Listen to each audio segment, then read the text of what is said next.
Welcome to Reality Tea Times 2, the podcast where we discuss all the trash reality TV we love to hate. I'm Tanika, and today we are going to be discussing Love is Blind UK episodes 5, 6, and 7. That's what we're going to be doing in this episode. So, just so we know, before we head into this episode, I'm going to be kind of following the episode dumps that we get. So with last week, because these are all last week's episodes, we got 5 episodes. So that's why we're doing 3 episodes with this one, because they're fairly, what I kind of wrote down was fairly short episodes. The drama's starting soon. And then we'll be doing the 2 episodes, which would be 8 and 9, I believe, in one episode. Then we will move on to the next. That's what I'm doing. That's how I'm doing it. So I'm hoping that I can get these episodes to you fairly soon. Obviously, we were a little bit behind here, but I'm getting it done as quickly as I can. Okay, so let's get into it right off the bat. Love is Blind. Episode 5, I made a mistake. So we're with Nicole, and we do see her waiting for Benaya, as we know. If you remember, she and Sam are no longer together. And she said she wants to be with him.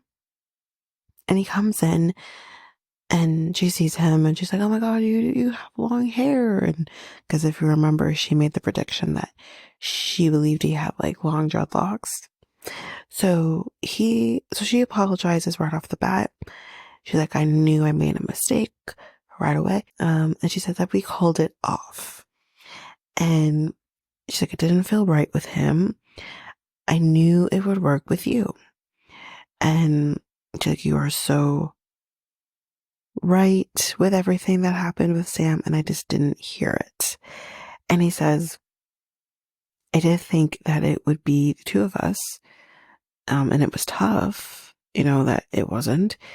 And he says, a lot is going on in my head. And he's like, I was, he was confused, obviously, right? And you're kind of thinking with this conversation, he's kind of saying, things happen the way it was supposed to. And, I'm going to leave this here for now and all of that. Instead, he says, listen, I lost you once. I don't want to lose you again. And he says, I'm going to need you to stand up.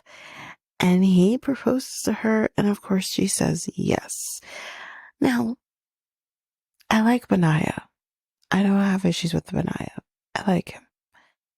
I do have concerns on Benaya's part, though, because he seemed reluctant to get married, even though this is the show. And on the other hand, I don't like her. You made the wrong choice from day one. You chose this fucking guy, and you want to backtrack. I don't know, man. I don't trust her. I didn't trust her. And I don't know, based on what we find out in the next episode, which I haven't seen yet. I stopped it, so I wasn't gonna, be influenced with these episodes. It doesn't look good. But that's all I can go off of right now, is it doesn't look good. So back in Greece, we got Stephen in a budgie smuggler speedo, and Kat ends up telling Freddie she is kind of nervous to see Ollie for the first time, and I think for fairly obvious reasons. Demi is hoping that, since everything is going well with Ollie, that they haven't been intimate with each other. I think at that point, I don't think it stays that way, but I don't think they were intimate with each other at that point. So she hopes like everything's going well with him, that the sex will also be good, because it's hard to come back from bad sex. Very true. So then we have the couples hang out. The first one of the season. And Kat and Ollie see each other. And he says, she looks exactly how I thought she would. And I think he does find her attractive. And while everyone's kind of talking, Kat keeps looking back at Ollie. Or was that just the editing? Was she actually looking back at Ollie? Or was she just looking back at random things and they edited it the way they did? Because it does definitely give the feel of she kept looking back at him. Why? Why do you keep looking back at him? If that is how it actually happened, why do you keep looking back at him? What is so interesting that you have to keep looking back at him? I have questions. Anyway, she then pulls him aside to talk. And so she doesn't want people to think like he is the one that ended, because we're having this argument about who ended the relationship. So based on kind of what's going on, we have Kat saying that she's the one that ended it. We have other people saying that, like the guys, for example, saying that Ollie's the one that ended it. It doesn't fucking matter who ended it, because here's what happened, if we all remember. And this is a stupid argument to be having. And I don't know why it matters, because y'all are together anyway, so who the fuck cares? But this is what happened. Ollie was making the decision to break up with her. Kat decided she also was going to end it because I think she sensed it wasn't going to be her. She wanted to get ahead of it. So she went in there saying, I think we need to leave this here for now. And he literally said, I agree. I was actually going to come in here and do that exact thing. You both broke up with each other at the same fucking time. So what does it matter? Stupid argument. So dumb. Get over yourselves. Anyways.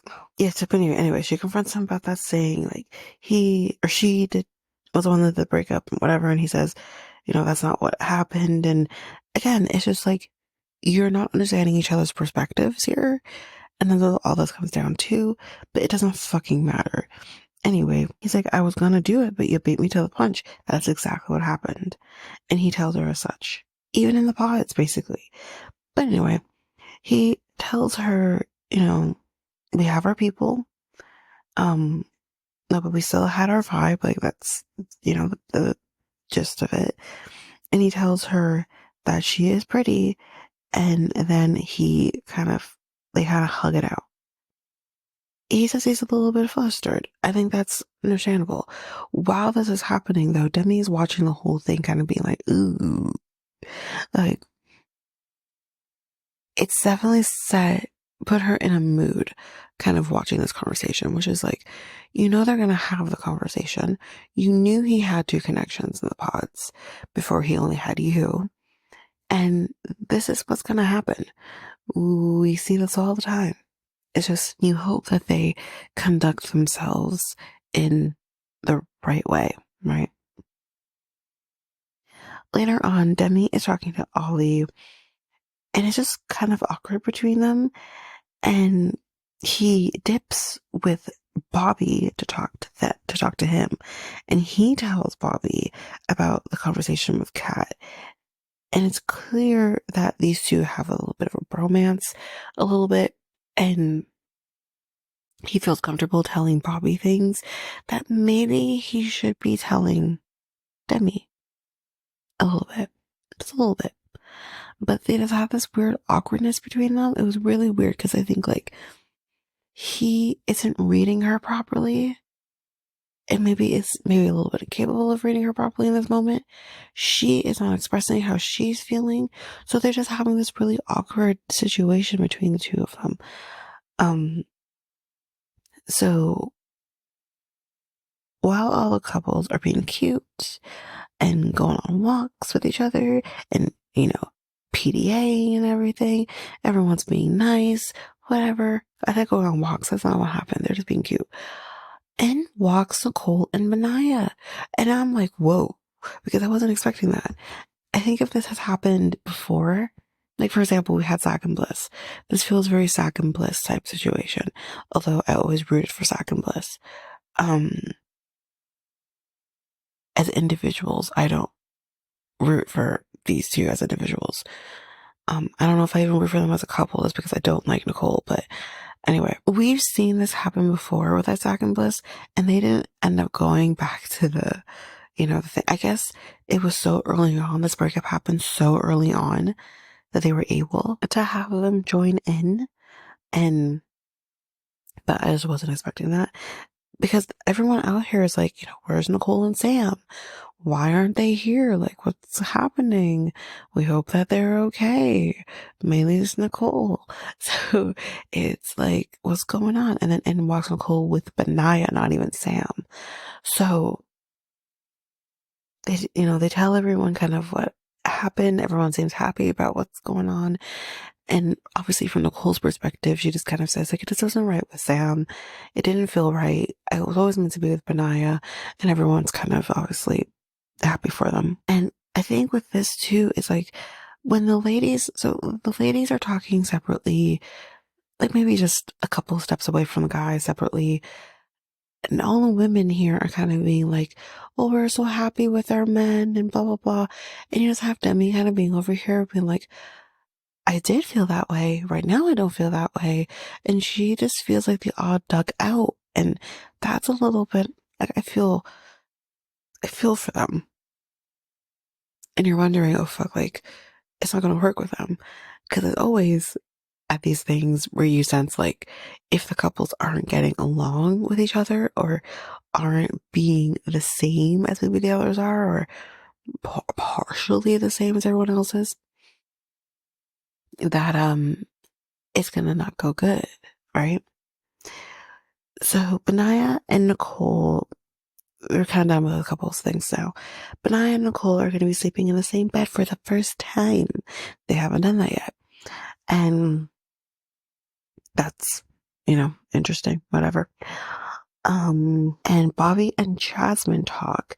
Apparently, Ollie told Bobby that he felt like Kat was, looking at him, which she was initially. And, Demi told Jasmine that she felt like this was happening, but she obviously wasn't 200% sure. And Jasmine's like, I feel like Ollie should have had a conversation with Demi, over having a conversation with you first. And you're like, I don't know, maybe I need to have a conversation with him. Hold on to that. So with Ollie and Demi, she tells him, I felt weird about this whole situation. And she tells him that I was told that you guys were kind of laughing and whatever and talk with each other, but just like, yeah, I mean, they're gonna laugh with each other, maybe. It doesn't necessarily mean anything. At the same time, though, if my man's was talking with a woman in a similar situation and they're laughing it up, I'm gonna be like going over there and be like, what the fuck is so funny? What the fuck? What the fuck? What's so funny? Why's my man making you laugh? Why are you making him laugh? What's so funny? What's going on here? So I understand that I should be the only person making you laugh who's a woman.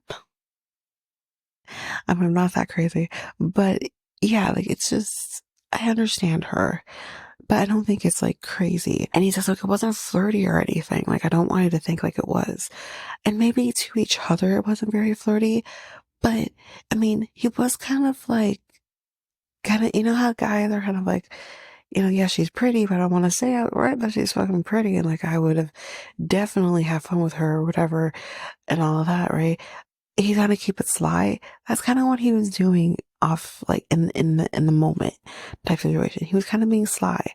So he may not have been flirty with her in the moment, but but whatever. We'll give him a chance, right? We're going to see how this goes. Anyway, that's the end of episode 5. We're going to take a break here and then we'll jump into episode 6.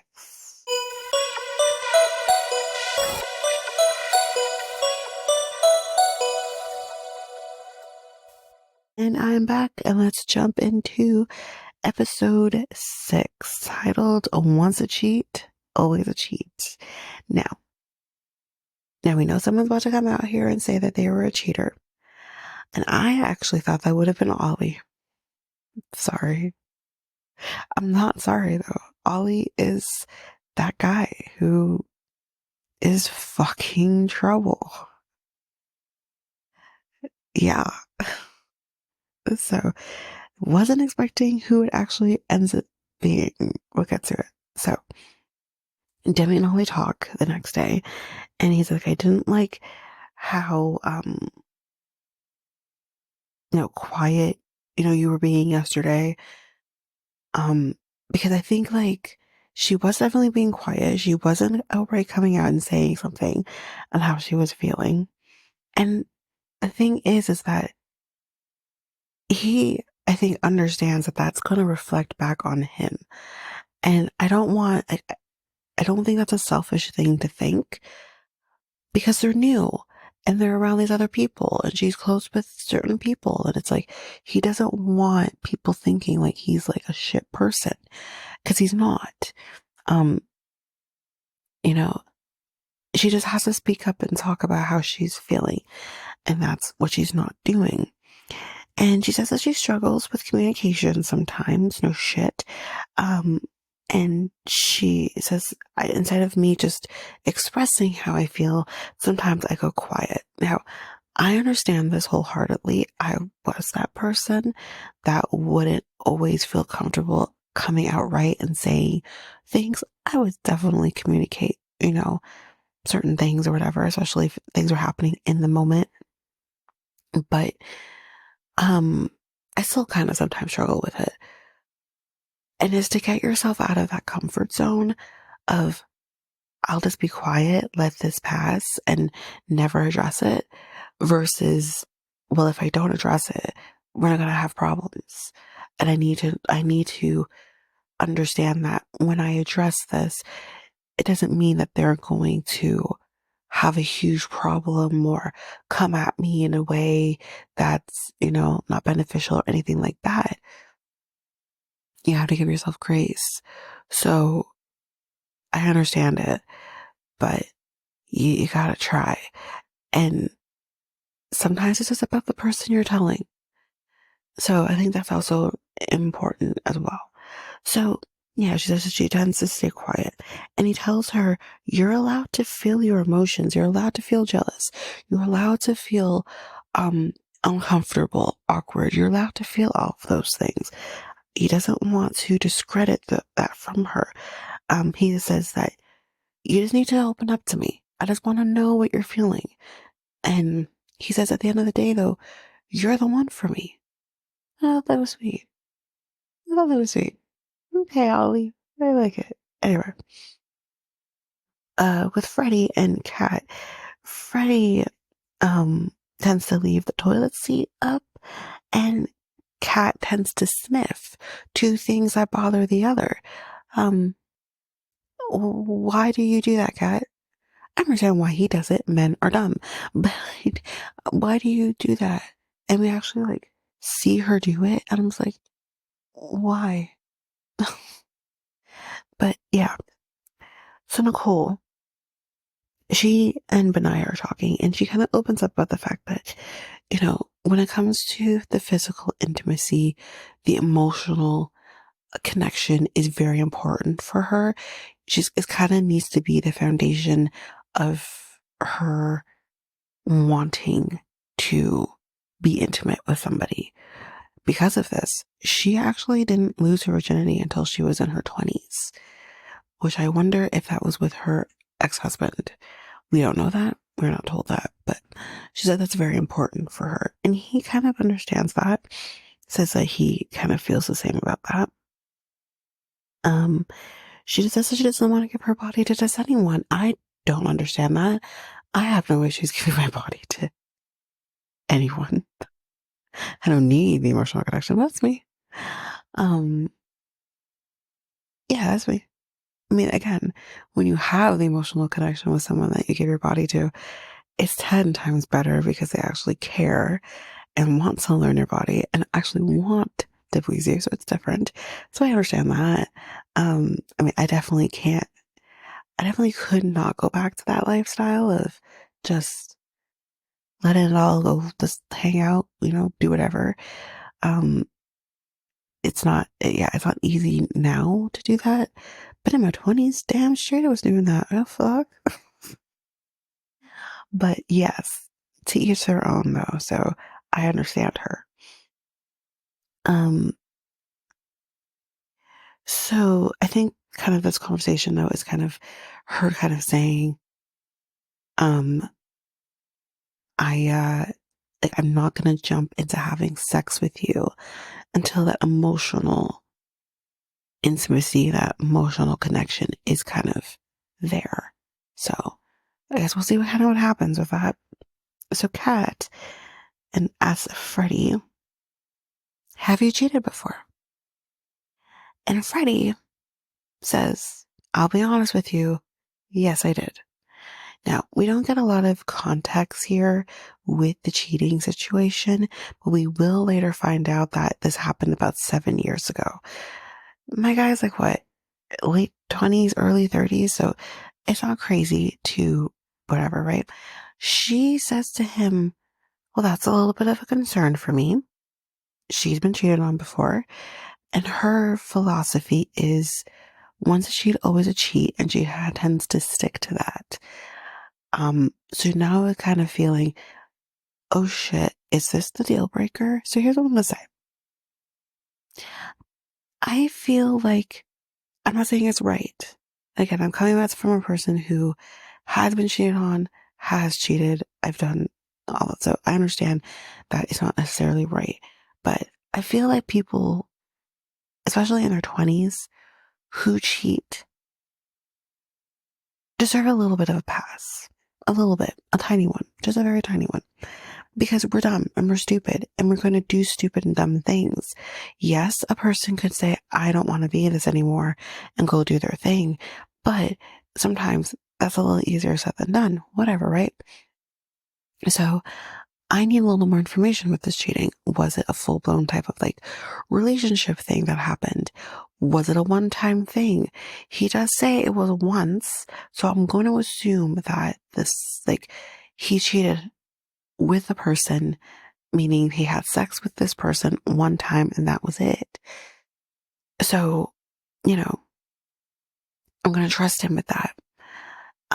But yeah, like, it's just like, I don't necessarily think once a cheat, always a cheat where that is concerned when you're in your 20s. Now, if you're a grown ass man in your 30s with, especially if you have like family and all this, then yes, once a cheat, always a cheat, you're fucked up. You know better at this point. So that is what I'll say. Now, he isn't saying, I'm going to cheat on you. He's not saying that. Every situation is different. Like, for example, for me, I have cheated before, yes. And that was, I think the last time I've cheated on someone was my ex-husband. And I was in my early 20s. This was before we got married. And I was in my early 20s. And he did too. And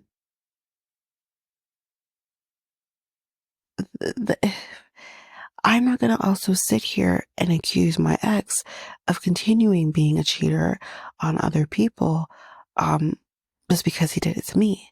I would like to think he grew up past all of that and he knows better now. So same thing with my current. He's cheated. Fuck, he's cheated on me too. I'm going to trust though that as a man who's now 35 years old knows better and isn't going to continue on with that, right? Like, you got to give people the benefit of the doubt.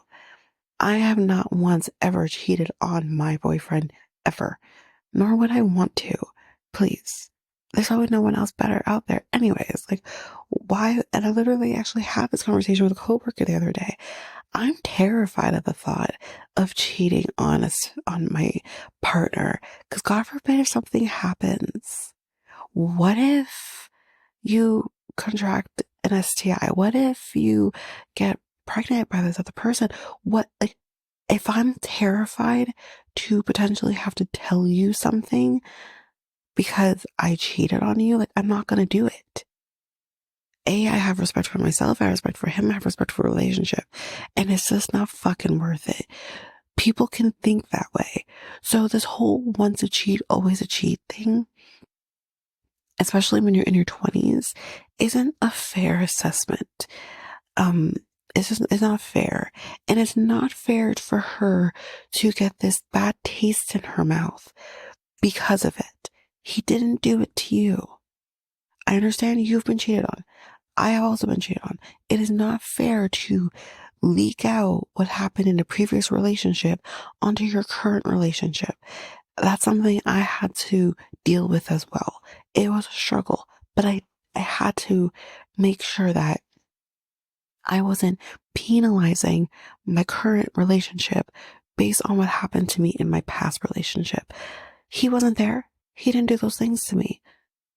I'm going to hold him accountable for things he did, but I'm not going to hold him accountable for the things my ex did. You can't do that. That's not fair. So, and then on the other hand, and these are conversations I've actually had with my boyfriend as well. Not about me and him. Like, I never penalize him for being honest with me. But he has had it in previous relationships. When a man comes to you and is being honest with you about something that is hard and difficult, and he knows that it could potentially cause problems, it is so unfair to basically hold it against him. Because then you're basically making him feel, well, then I'm never going to tell you the truth then, because when I tell you the truth, you get upset with me. It's not fair. Like, obviously, you're entitled to feel your feelings, and you're entitled to be like, listen, I appreciate you telling me the truth, as she does in this moment. She does do that in this moment, where she said, I appreciate you telling me the truth right now. I do need to let this one sink in. But how long do you do that? How long do you let that go for? They literally go to this couples hangout thing, and she's being awkward as fuck with him. That's unfair. Like, you need to kind of reconcile it. And again, I think maybe this conversation happened the same day as the couple hangout ended up happening, which is unfortunate. But I don't know, like, it's unfair. Because yeah, I mean, listen, full disclosure here, story time. Me and my boyfriend, again, we've known each other a long time.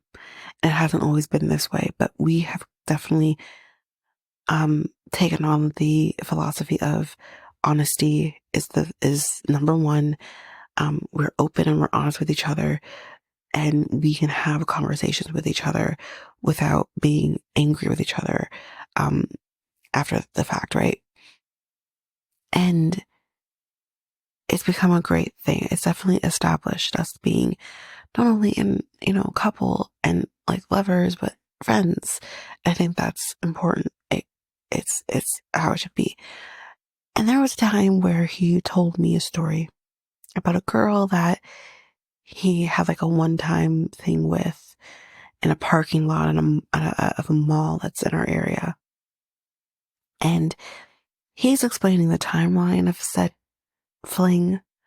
And when he's telling me this, not realizing that there's an overlap with me, because we had a lot of different things going on at the time. This was the beginning of our relationship. Very, very, very beginning of our relationship, like 7 years ago. And I said to him, I said, oh, really? You realize that you're with me, right? And not only that, he was also two-timing with an ex-girlfriend at the time as well. I said, you realize that, right? And he's like, oh shit. Now, I could have taken the approach of getting mad at him about it.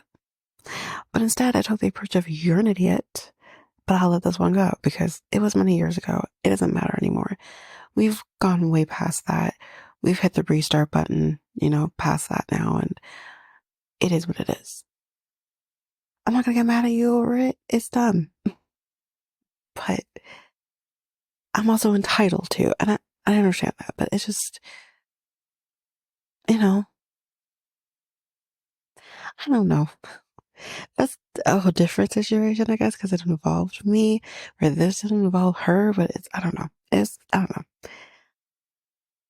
Give them a little break, I guess, is what I'm trying to get at. So we're at the couples hangout, like mentioned, and Kat is literally just shutting down in this moment. And again, I do think that this hangout has happened the same day as that conversation. And we have met Emma with us, our hosts, and they kind of say, listen, y'all, this is the last day in paradise.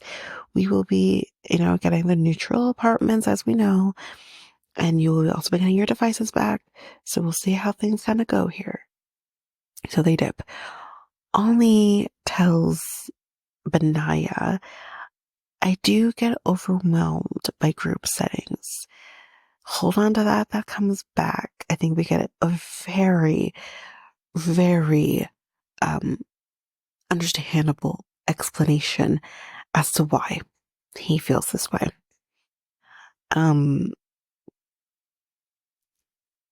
And he says that he also feels a little isolated at the moment as well. Wow. So Demi and Kat talk, and Demi says, at the beach, it felt she felt triggered by the whole thing. And Cass was like, listen, I feel like, obviously you have nothing to worry about, like, whatever, have Freddie, I love Freddie. And she says, like, we just want to know that you're okay. We just want to know that you feel happy and that you are happy. And you're just not showing us that. We just want to see that. And on the one hand, I understand what she's saying. Because again, as kind of mentioned before, it does kind of put Ollie in a light like something is going wrong with him. Why she feels this way.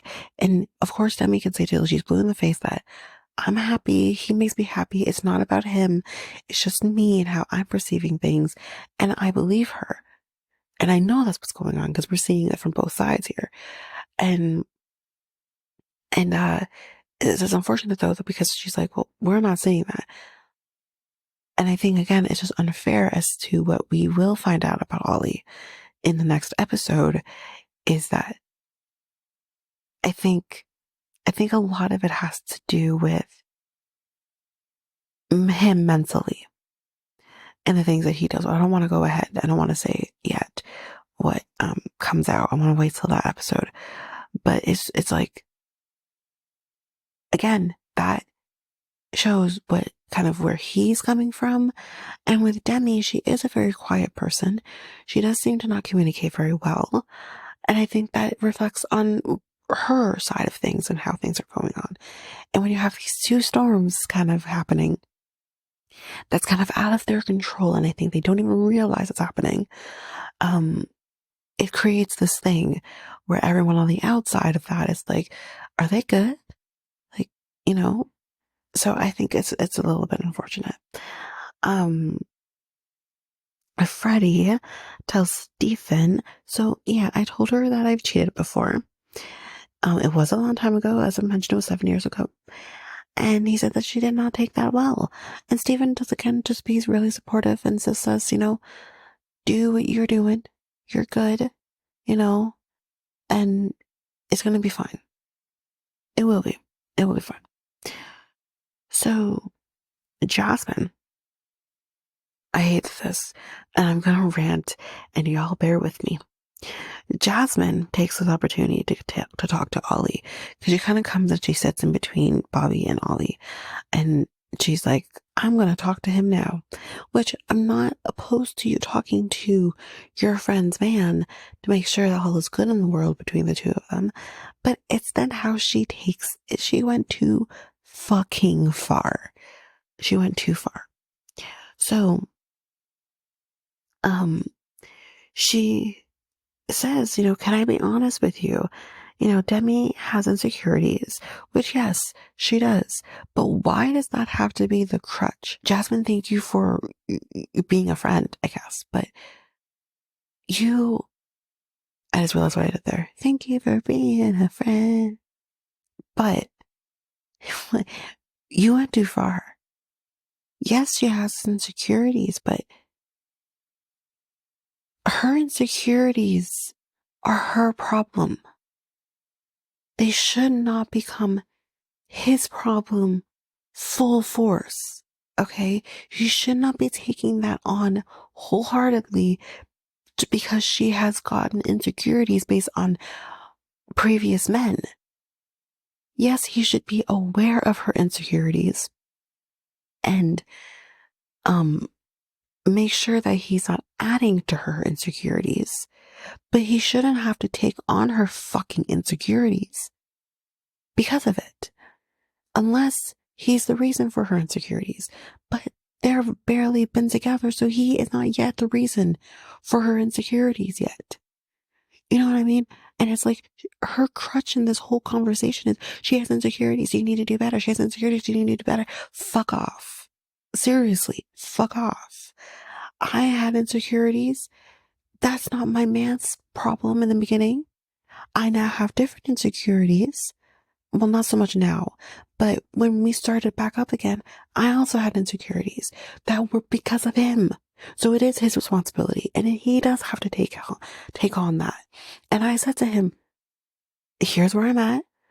I may sometimes go off the handle because of it, but just know this is why. And it did happen. And he took it on like a pro. And he did what he had to do to reassure me. And he did the thing that he needed to do as my partner. And I now can say those insecurities don't matter anymore. I'm very secure in my relationship. I'm secure in myself. So yeah, like that's what you would do if you're the root cause of said insecurities. That's always not the root cause of her insecurities right now. And she isn't opening up about her insecurities with him. At least they thought that she wasn't. They actually had a fucking conversation about this already. So fuck off. Okay. She hasn't done anything too egregious yet, but it will happen.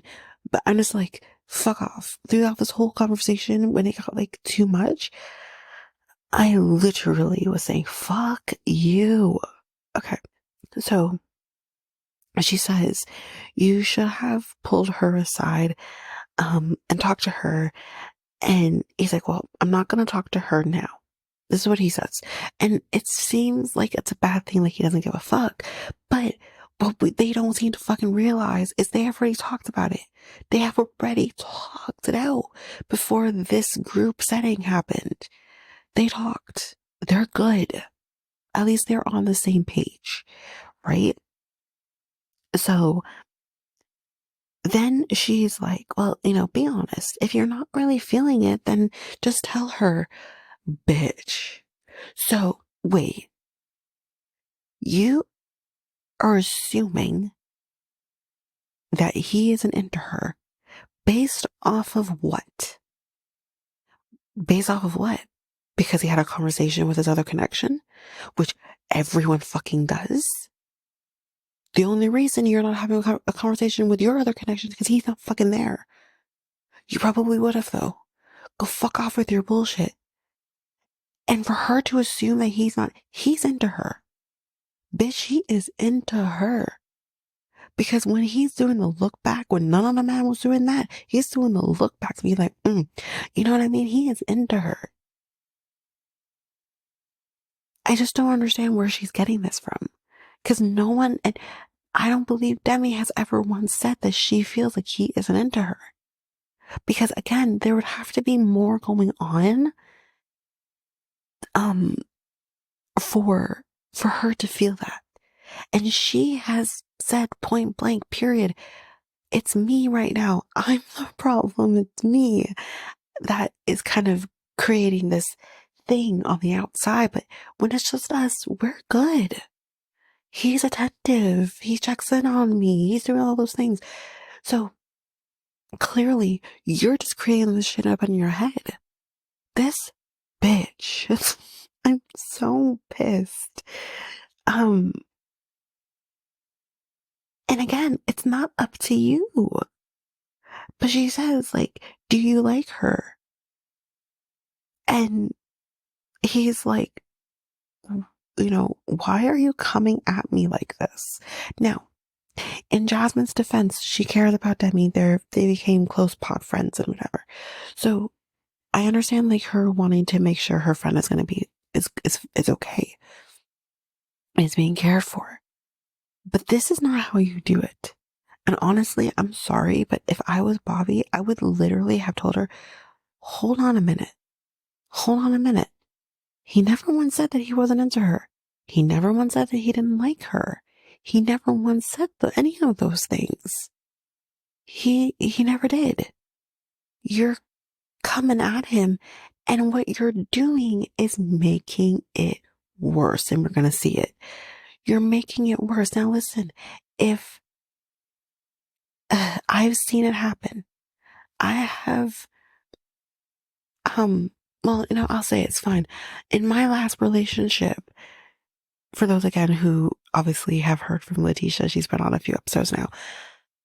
She was very much involved, not involved, I won't say the word involved, but she was there a lot of the time when it came to that relationship. And sometimes she made things worse. Sometimes. Because sometimes she would, in my eyes, side with him, even though she wasn't, but she was sided with him a little bit, and then we could add fuel to the fire for him, which would make things worse for me, which then in turn made things worse for the relationship. And it's not good. It's not great. Stay in your lane type situation. But again, you grow and you realize that, right? This is a grown ass woman and should know better. Don't get involved in people's relationships to this extent because you are going to make things worse. And she did exactly that, make things horribly bad for them in this moment. So he gets pissed. Like he gets pissed. He lashes out at her at this point because he's like, I'm kind of like fed up with this.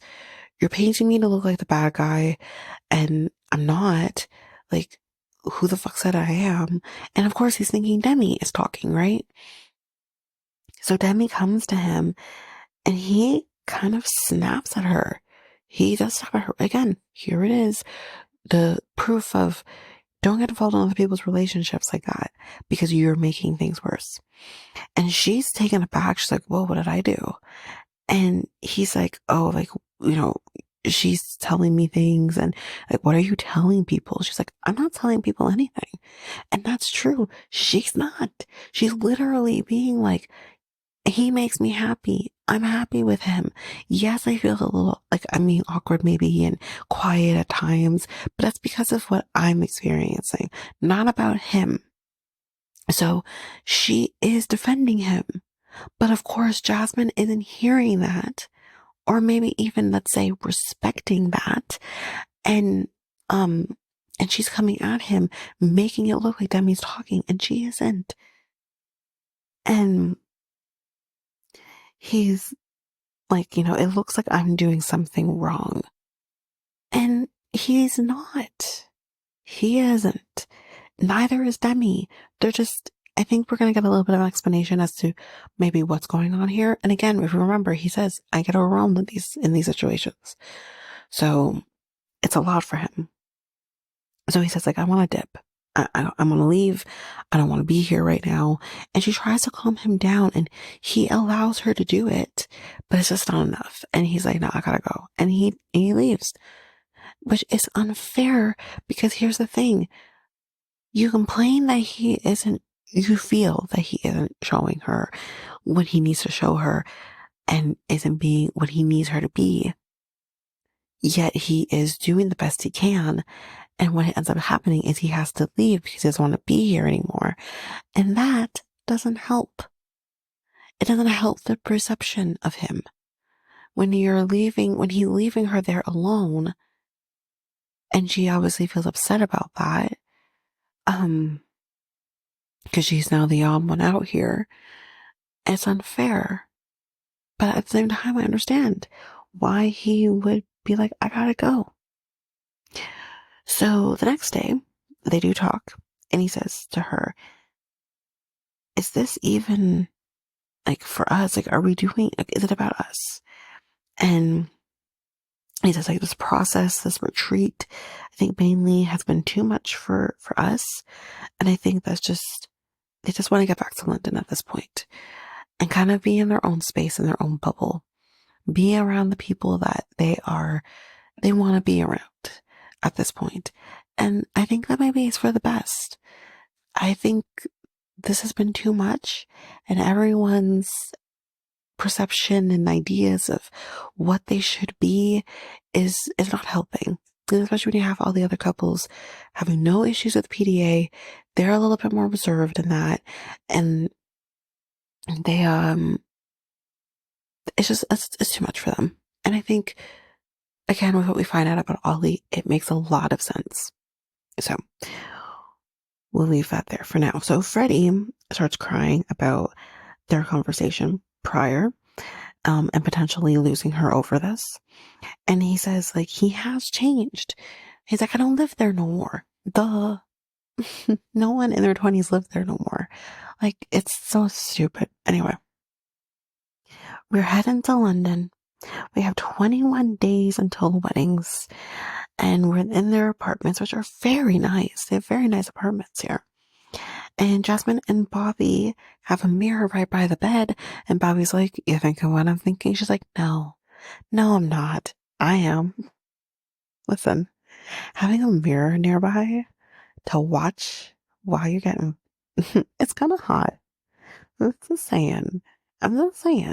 Especially with someone you're comfortable with. Like, me and my man have definitely been by a mirror a time or two, and it's hot.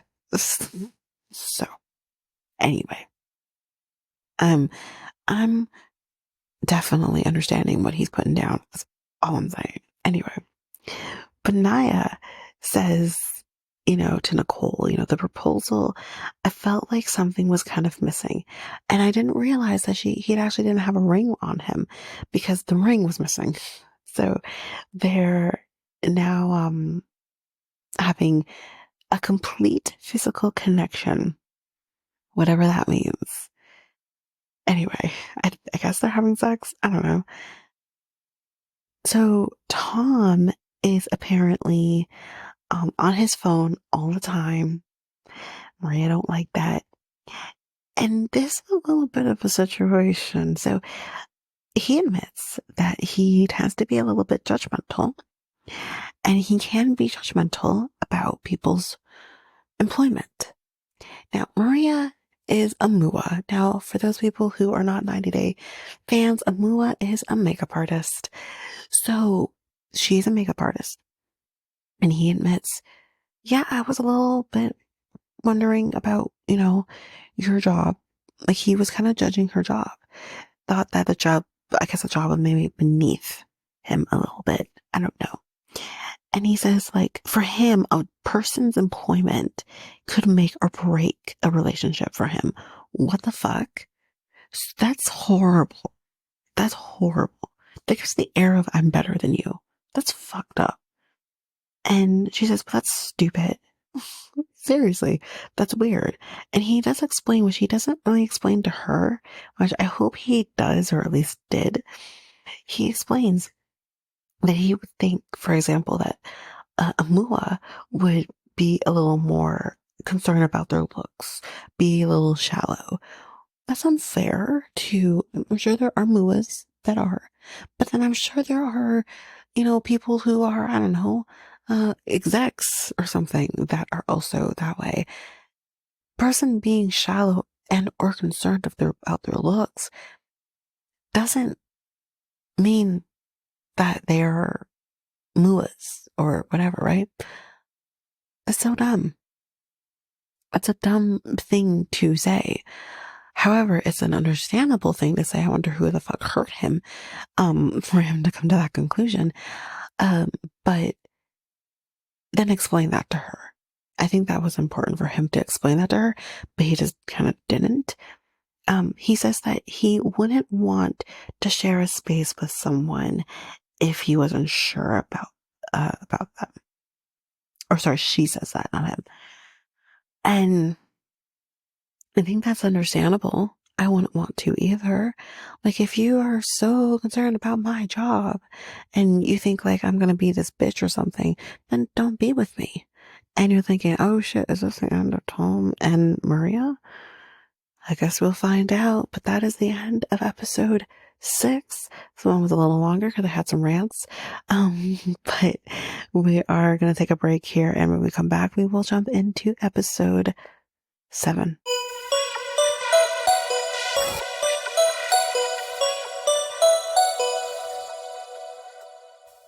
And I am back with episode 7, titled, Is She Good Enough for You?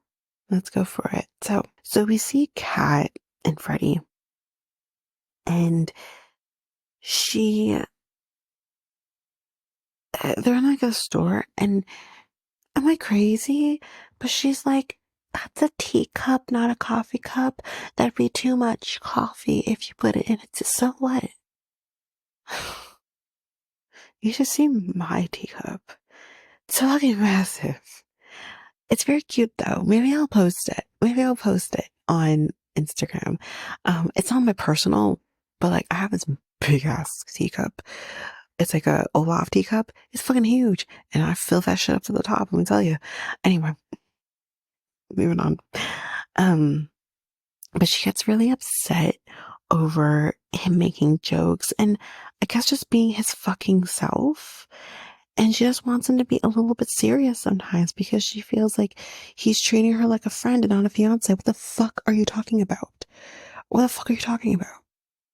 Me and my man joking shit together all the time, so we can still be serious with each other times and whatever, but like life is too damn short to constantly be serious. You know what I mean? I want to have fun with my person. It's fucking weird. It's fucking weird. You're fucking weird. Like, I'm sorry.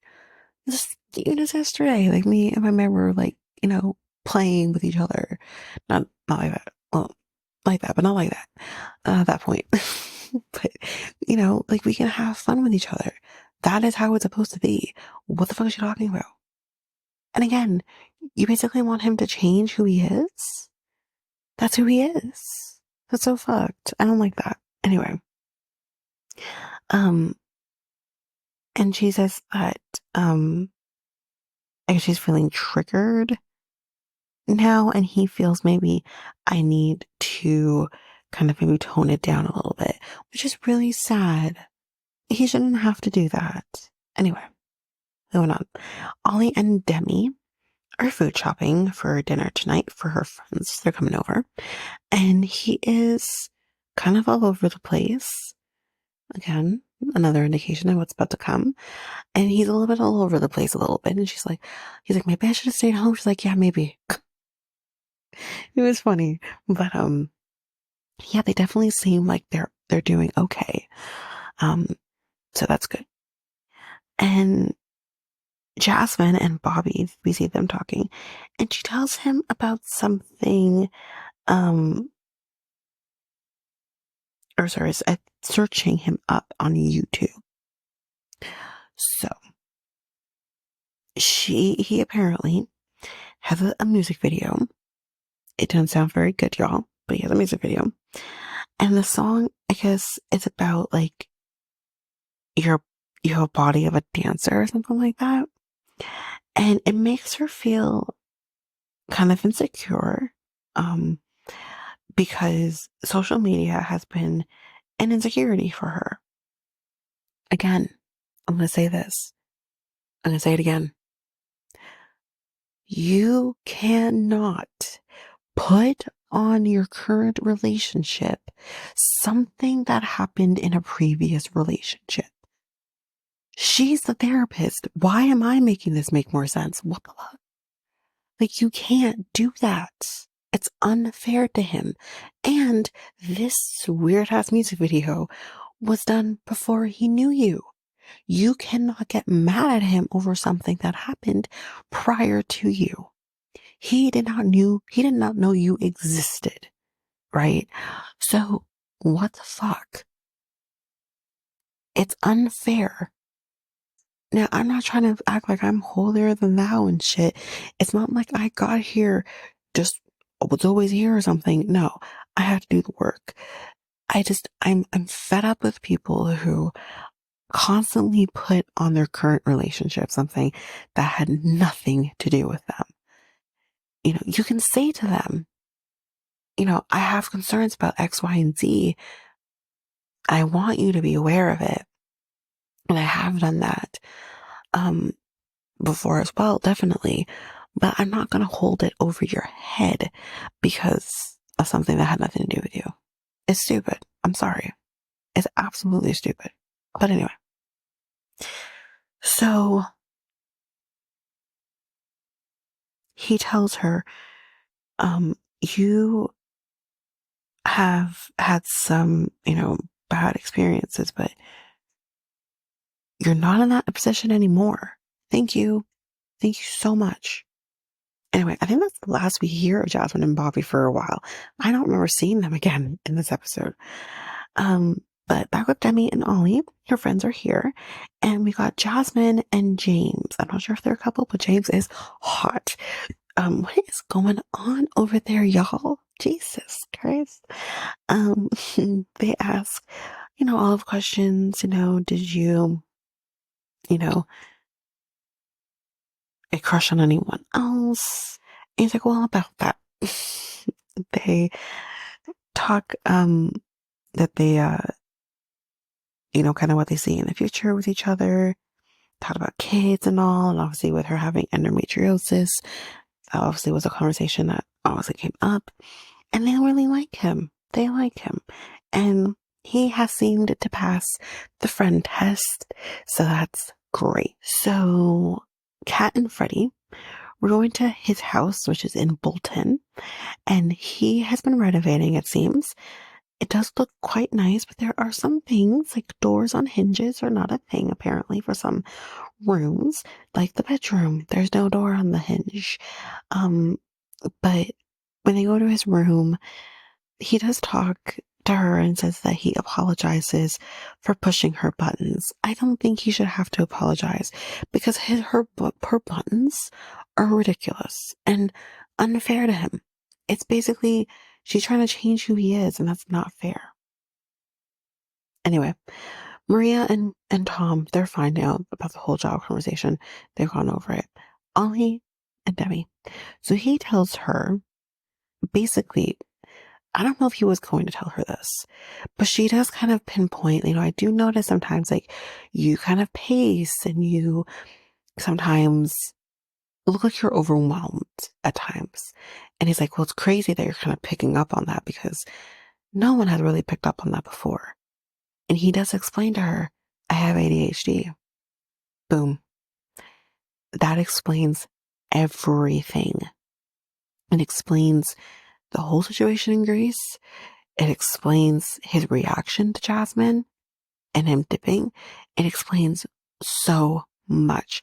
It explains the food shopping. It explains so much. And he says to her, not a lot of people know about me having ADHD outside of my family. So he's like, even an ex-partner, he did not tell her that he had ADHD until a year into the relationship, which made her feel bad because she's like, I felt like I wasn't included. And again, it's not about you though. I do want to say this. You're not entitled to know everything.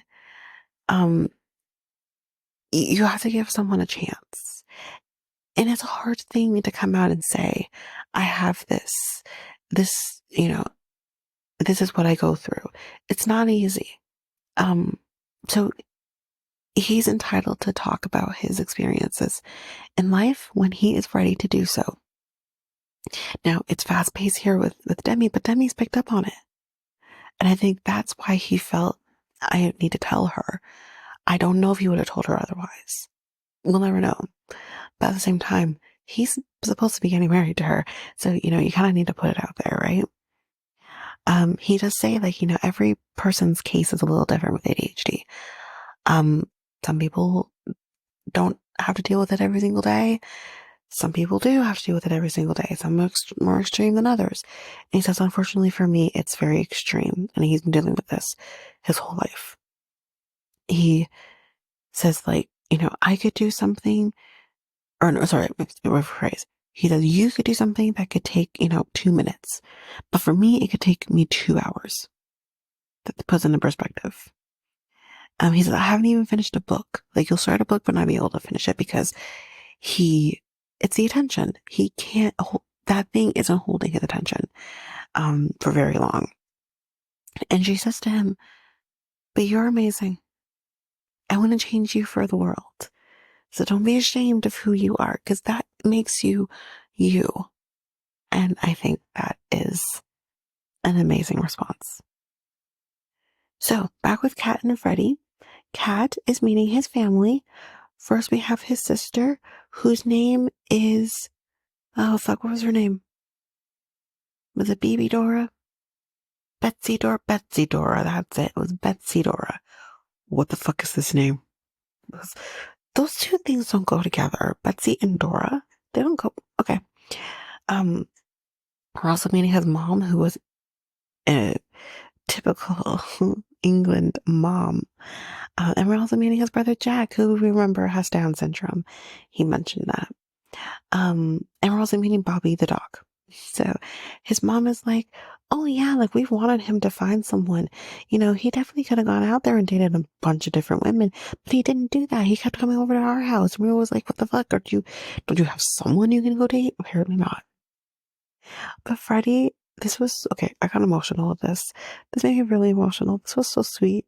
Freddie asked Jack to be his best man. I thought that was so sweet. And I got emotional. And I'm just like, oh,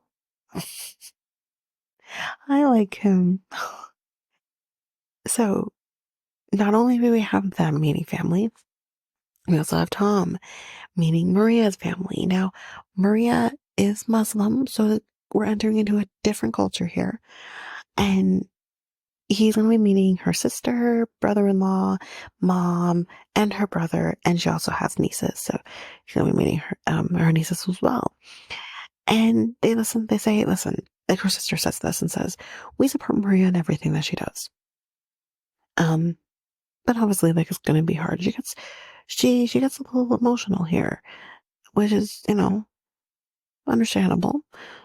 We'll take a break from them for a minute because not only do we have them, we have Sabrina and meeting Steven's friends as well as his younger brother.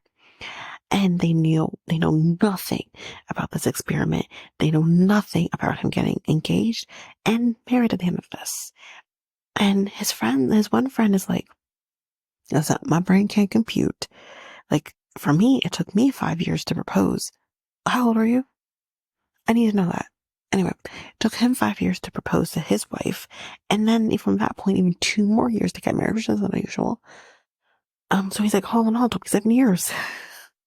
And they just don't get it. So they kind of explain, listen, with this process, like, you're more focused on talking about the important things. She tells them about her job and that, she doesn't think she's going to be just in Belfast or in Ireland all the time. She does have no issues, relocating and all of that.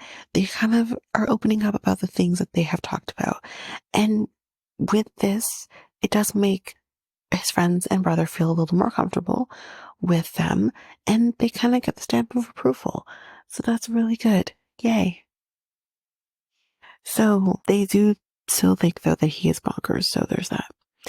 Back with Kat and Freddie. His mom's like, he was a delicious baby. He looked like a sumo wrestler.